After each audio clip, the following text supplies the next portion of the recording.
Některý města jen projedeš. A některý tě překvapí. Šumperk je ten druhý případ. Ráno začne nenápadně.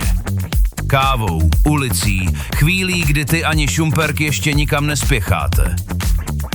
A pak si začneš všímat detailů.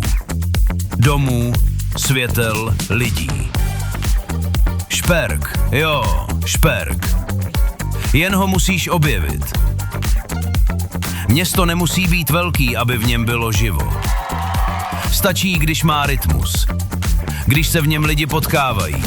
Když máš kam jít ráno, odpoledne i večer.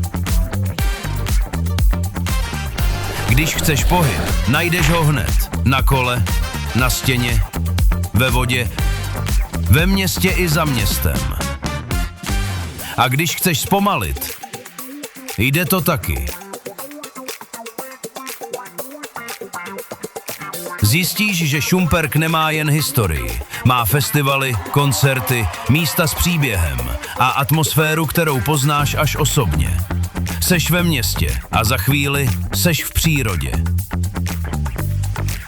Ráno káva, dopoledne výlet, odpoledne koncert. A pak přijde večer, drink, dobrý jídlo, party. Na tohle místo nezapomeneš.